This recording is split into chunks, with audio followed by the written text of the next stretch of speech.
God. దేవుడెవరు? ప్రభువా, నీవు దయాళుడవు, క్షమించుటకు సిద్ధమైన మనసు గలవాడవు. కీర్తనలు 86వ అధ్యాయము 5వ వచనము. అవును ప్రియులారా, మన యేసయ్య క్షమించుటకు సిద్ధమైన మనసు గలవాడు. ఆయన ఈ లోకంలో ఉన్నప్పుడు ఆయనను ఎందరు దూషించినా, హింసించినా, అపహాస్యం చేసినా, తృణీకరించినా కూడా వారందరినీ క్షమిస్తూ వారందరి నిమిత్తమై పరమ తండ్రికి ప్రార్థనలు చేశాడు.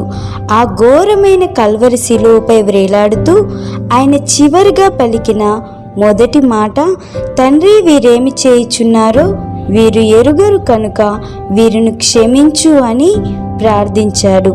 అవును, యేసయ్య క్షమించే హృదయం కలిగినవాడు. అందుకే ఆయన వదకు తేబడిన గొర్రెపిల్లగా ఈ భూమి మీదకి వచ్చి సర్వమానవాళి క్షమాపణ కోసం బలిగా అర్పించబడినాడు. అందుకే దేవుని కృపా మహదైశ్వర్యమును బట్టి ఆ ప్రియుని యందు ఆయన రక్తం వలన మనకు విమోచనము, అనగా మన అపరాధములకు క్షమాపణ మనకు కలిగి ఉన్నది అని వ్రాయబడినది.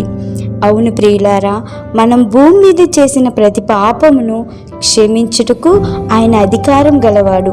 కనుక నీ హృదయం ఏ ఏ విషయాలలో నీ మీద దోషారోపణ చేయుచున్నదో అట్టి విషయాలలో ప్రభు సన్నిధికి చేరి పశ్చాత్తాపపడితే ఆయన నిన్ను క్షమించి ఆయన సమాధానంతో నింపుతాడు. అందుకే జనులు నీ యందు భయభక్తులు నిలిపినట్లు నీ యొద్ద క్షమాపణ దొరుకును అని వ్రాయబడినది. అలాగే ప్రభు మనకు నేర్పిన ప్రార్థనలో మారునస్తులను మేము క్షమించి ఉన్న ప్రకారము మారుణములను క్షమించుము అని వ్రాయబడినది. కనుక దేవుడు మనల్ని ఏ విధంగా అయితే క్షమిస్తున్నాడో మనం కూడా అలాగే ఇతరులను క్షమించాలి.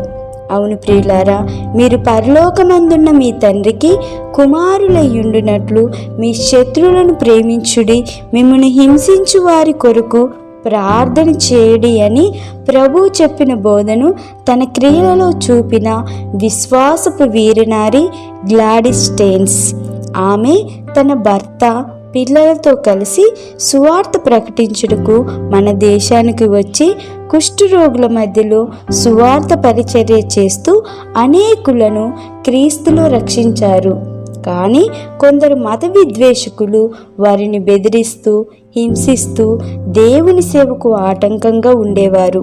అయినా దేవుని సేవలు వెనుదిరగక సాగుతున్నప్పుడు ఒకరోజు గ్రహం స్టెయిన్స్ గారిని తన ఇద్దరు పిల్లలను అతి దారుణంగా చంపి కాల్చివేశారు.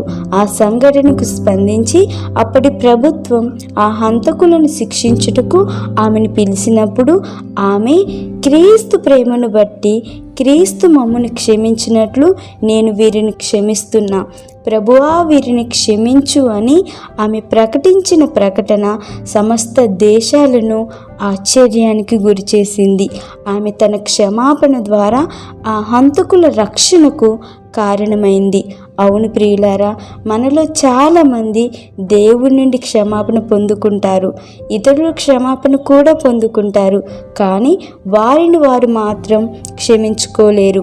మాటి మాటికి చేసిన తప్పుదాలు జ్ఞాపకం చేసుకుంటూ ఎంతో వేదనను అనుభవిస్తారు. అందుకే యేసయ్య క్షమించిన నీ యొక్క పాపాన్ని మరెన్నడూ జ్ఞాపకం చేసుకోనని చెబుతున్నాడు. మరి నీవెందుకు వాటిని జ్ఞాపకం చేసుకుంటున్నావు? నీవు క్షమించుకోలేకపోతున్నావా? ఇతరులను క్షమించలేకపోతున్నావా? లేదా దేవుని నుండి క్షమాపణ పొందలేదా? పరీక్షించుకో.